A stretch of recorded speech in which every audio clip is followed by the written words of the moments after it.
اب کسی طریقے سے لڑکے کا اس نے قتل کر دیا. یہاں تک تو ہوتا ہے دنیا میں. محبوب بے وفائی کرتا ہے تو محبوبہ اس کا انتقام لیتی ہے، یا لڑکی بے وفائی کرتی ہے تو لڑکا منہ پر ایسڈ پھینکتا ہے، انتقام لیتا ہے. یہ تو دنیا کا دستور ہے. اس کے بعد کا معاملہ، مراکش کے لڑکے کو دبئی کی پولیس نے تلاشا، ملا نہیں. اب اس پولیس کو پتا چلا اس کا افیئر اس مراکش کی لڑکی سے چل رہا تھا.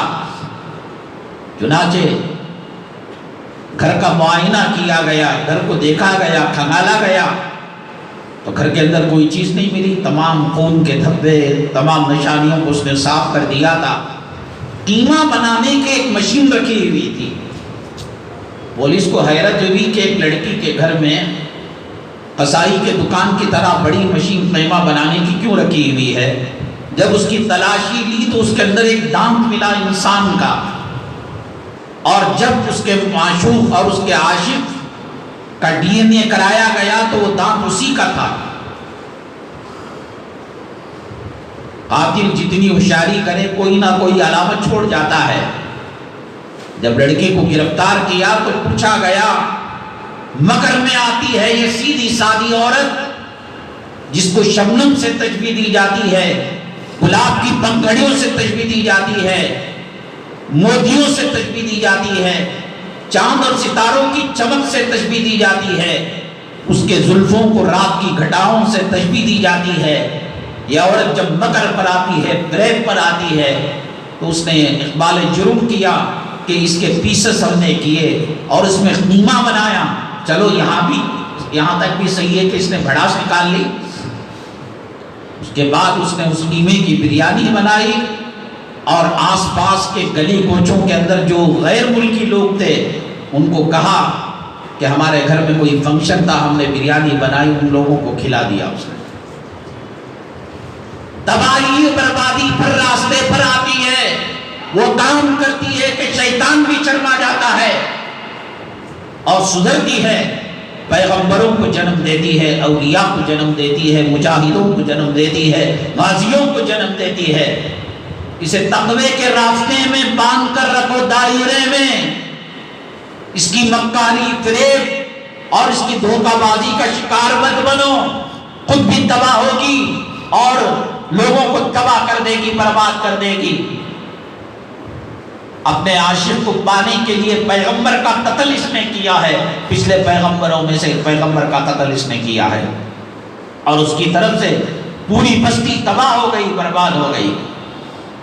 اور نیکی پر آتی ہے، سدھرنے پر آتی ہے. حضرت موسیٰ علیہ السلام کے زمانے میں وہ قریے کی عورت تھی، حسن کے اندر، جمال کے اندر، خوبصورتی کے اندر اس کی کوئی مثال نہیں تھی، اور فحاشی کا کاروبار، برے کام کا کاروبار کیا کرتی تھی اور اس میں کافی انکم ہو چکی تھی. اس میں محل بنایا تھا، تخت بنایا تھا، خادماؤں کو رکھا تھا. یہ بہت دنوں تک کاروبار ہوتا رہا. موسیٰ علیہ السلام کا ایک متقی پرہیزگار نوجوان امتی جب محل کے اوپر سے گزرا اور نکاح اچانک پڑی، لوگ کہتے ہیں نا کہ دل میں حیا ہونا چاہیے. چہرے کو کھلا ہوا رکھا ہوا ہے، تنگ و چست لباس پہنایا ہوا ہے، فاحشات اور بدکار عورتوں کا کپڑے پہنائے ہوئے ہیں، اور جواب کہتے ہیں دل میں تقویٰ ہونا چاہیے، دل کا پردہ ہونا چاہیے. ایک مرتبہ جو دیکھا تو اس کی محبت اس کے دل میں گھر گئی. غریب تھا اور وہ عورت بہت بڑی قیمت اجرت اپنے کام کے لیے لیا کرتی تھی. نماز پڑھو تو وہی خیال، مراقبہ کرو تو وہی خیال، سجدے میں جاؤ تو وہی خیال، تلاوت کرو تو وہی خیال. بہت پریشان ہو گیا تو اس کے بعد اس نے وہ رقم جمع کر لی، جمع پونجی کر لی کہ اس لیلا کو حاصل کر سکے، بازاری عورت کی قیمت چکا سکے. چنانچہ گیا، وہ قیمت ادا کر لی، بسترے پر بیٹھا. اچانک جسم کانپنے لگا، تھرتھری آ گئی، آنکھوں سے آنسو کے قطرے آ گئے، نکل پڑے اور کہا یا اللہ، کہاں مصلی، کہاں مسجد، کہاں سجدہ، کہاں ذکر کی محفل، کہاں مراقبہ، اور کہاں میں اس بازاری عورت کے پاس ایمان کا سودا کرنے کے لیے آیا ہوں. اس عورت نے پوچھا ہم سے کوئی خطا ہو گئی، کوئی نافرمانی ہو گئی، کوئی غلطی ہو گئی، چوک ہو گئی، تکلیف کا معاملہ، کیوں ایسے کام رہے ہو؟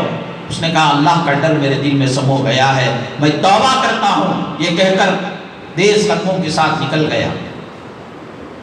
اس عورت نے سوچا ایک غریب آدمی ایک نوجوان عورت کو، حسین جمیل شہزادی کو قابو پا کر خدا کے خوف کی وجہ سے چھوڑ رہا ہے اور اللہ کا ڈر اس کے اندر آیا ہے، میں کتنی بد نصیب عورت ہوں کہ خود تباہ ہو رہی ہوں اور نسلوں کے نسلوں کو تباہ برباد کر رہی ہوں۔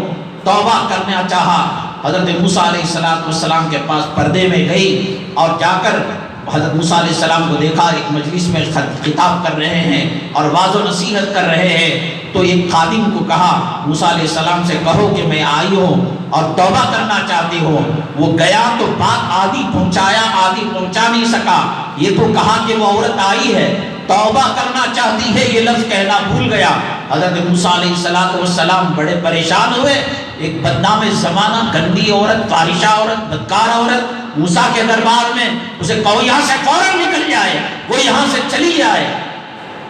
خادم نے آ کر کہا کیا حضرت موسیٰ علیہ السلام بڑے جلال میں ہیں، غصے میں ہیں اور کہہ رہے ہیں کہ یہاں سے نکل جائے، تو وہ نکل کر چلی گئی، کمرے کو اس نے بند کر لیا، روتی رہی، اللہ ایک تو ناراض ہوا، تیرے نبی بھی اب مجھ سے کچھ نہیں ناراض ہے، مجلس میں جو ہے جمع کرنے کے لیے تیار نہیں ہے، رو رہی تھی۔ اچانک دروازے کے کھٹکھٹانے کی آواز آئی، کہا کہ پھر لوگ گاہک بن کر آئیں گے، میرے ایمان کا، میرے جسم کا سودا کریں گے۔ اس نے کہا کوئی آنے کی ضرورت نہیں، لیکن دروازہ برابر کھٹکھٹائے جا رہا تھا، برابر دعوت دی جا رہی تھی۔ تنگ آ کر یہ سوچ کر کہ اس کو دھکے دے کر نکالوں گی، اس کو گالیاں دوں گی، ایک عورت سدھرتی ہے تو سدھرنے نہیں دیتے تم لوگ، اس کو تباہ کرتے ہو، اس کے جسم کا کھلواڑا بنائے ہو، اس کی شرمگاہ کا کھلواڑا بنائے ہو، سودا کرتے ہو، میں خوب گالیاں دوں گی۔ جو کنڈی کھولی اور دروازہ کھولا تو دیکھا موسیٰ علیہ السلام پیغمبر ہیں۔ کہاں تک گاہک آیا کرتے تھے، جسم کا سودا ہوتا تھا، ایمان کا سودا ہوتا تھا، اب پیغمبر آ رہا ہے۔